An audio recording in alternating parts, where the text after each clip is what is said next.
Oh, nostalgia. A very simple thing, my dear sinners. When we see the faces of these two gentlemen here, we all know who they are, of course. Don't we, my sinners? Stan the Man Lee and Jack Kirby are known as the grandfathers of the MCU for creating some of our most iconic and beloved characters for over 70 years, ones that we still love to this day.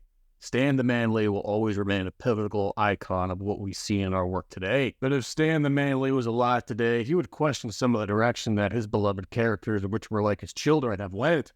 One, my dear sinners, has confused Mr. Sinister the most: the Hulk. So now, my dear sinners, please like and subscribe. And as always, let's have some Bible. A very simple character about a scientist named Bruce Banner who had an egotistical mind that was unfortunately subjected to gamma radiations that came with, well, side effects. And no, I'm not talking about your average Florida man that goes to his local 7-Eleven to get his erection pills.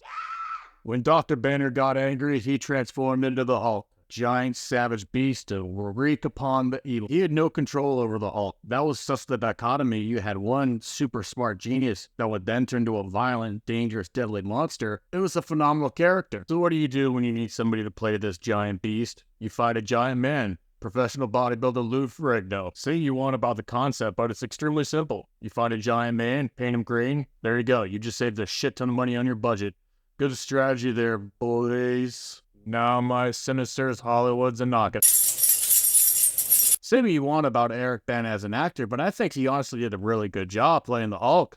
Unfortunately, directed by a complete incompetent buffoon, Ang Lee, you could only get so much when they made the Hulk over 15 feet tall and looked overly dramatized, way too big for CGI, and it just looked like complete shit. CGI is meant to enhance the visual experience, not be the visual experience. It was only until then, my dear Sinisters, that I almost gave up on this character. Until 2008. My sinners, just look at this shit. Ed Norton as Dr. Banner, who is supposed to be a skinny, nerdy male, and the way they made this Hulk look at him, brooding, nasty, vascular, and became a violent, nasty son of a bitch. You're gonna tell me that the one on the left looks better? Go fuck yourself. You're fucking high. When this Hulk came on screen, you could see the fear. This is how you know you have done CGI correct. There's no good protagonist without a good antagonist. You had Tim Roth, who was properly casted as Emil Blonsky, the soldier of special forces from across the pond, who saw what the Hulk could become, saw the power, and became obsessed with it. This is storytelling, my sinners. Once Blonsky was able to have the super soldier serum in him and exposed to gamma radiations, then we got our ultimate badass, the Abomination. This led us to a very exceptional fight, not overly used CGI, ones that would put perfectly together. The Abomination against the Hulk, destruction, violence. Only and then could you see that only way that Bruce Banner could calm down is when he was controlled by the one he loved. Ultimately, I think that's what makes Edward Norton one of the best Bruce Banners that we've ever had. You see how much it affected him, the monster that he became. He lived with the PTSD, the violence. He knows he kills people and has to live with it every day. The pain utterly destroys this man. That was captured the best. It was indeed dark times, my dear sinners. Before Avengers got released in 2012, we got the news that due to creative differences, Edward Norton was out and Mark Soy Boy Ruffalo was in. I'm not going to pretend that Ruffalo didn't give us a few heavy action scenes in even Age of Ultron.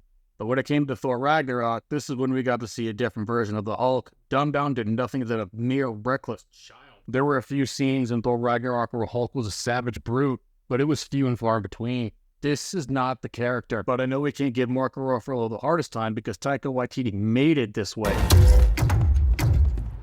What the fuck? These are the little things, my sinners, that make this character dumbed down, weak, unentertaining, and you just lose respect for the character. Different roles, different arcs, but the mission has always been the same. A brutal, nasty, two-figured character. Now, Mr. Sinister's not going to pretend that when Hulk had to fight Thanos, that it was going to be a losing battle regardless. Even though, if Hulk actually stayed true to his character, then this fight might have been a little bit better. Do you really think that this Hulk was going to fight Thanos and not do as good a job as this guy? Come on now, my dear sinners. Let's not lie in our confessions. Something like this might not have happened, or at least you could have had a better dog in the fight. When it came down to taking the taco for this, my dear sinners, Hulk in the graphic novels always became Professor Hulk. I don't know why they decided to call him Smart Hulk, but it's Professor Hulk, alright? Let's just be clear. It's like they took Mr. Rogers, painted him green, gave him 2 cc's of Anabar and 2 cc's of Tren every day, and this is what we got. In the 1970s, my dear sinners, this was a perfect thing for us to have like this. In 2004, this was way overly drawn out. But in 2008, over 10 years ago, and even going to age myself here, this is exactly what the Hulk would have stayed and should have been like. But this is because Disney gets their feelings hurt. He was too dark, too violent, too brutal. But what you got to understand and what you can't deny is that the heart was in this Hulk the most. He looked the best. And then Soy Boy Ruffalo gave Disney what they wanted and gave them a nice happy balance of hugs and kisses and a little bit of depravity. And then, my sinners, here we are. Let me know in the comments section below, but this will always be my favorite Hulk. Thankfully, they can never destroy this character even more, right? Wait, what's it? Wait a minute, She-Hulk? You in a show called She-Hulk? Okay. Well, wait a minute. What is it? What is he doing? Bruce, what are you doing? What is that? Oh, you have got to be kidding me. All right. Okay. All right. They're going to do Scar. They're going to introduce Scar, She-Hulk. Okay. I have someone here that I'd like you all to meet. This is my son, Scar. Look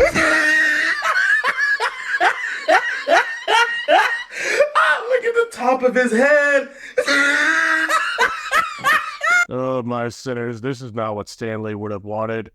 Until we meet again.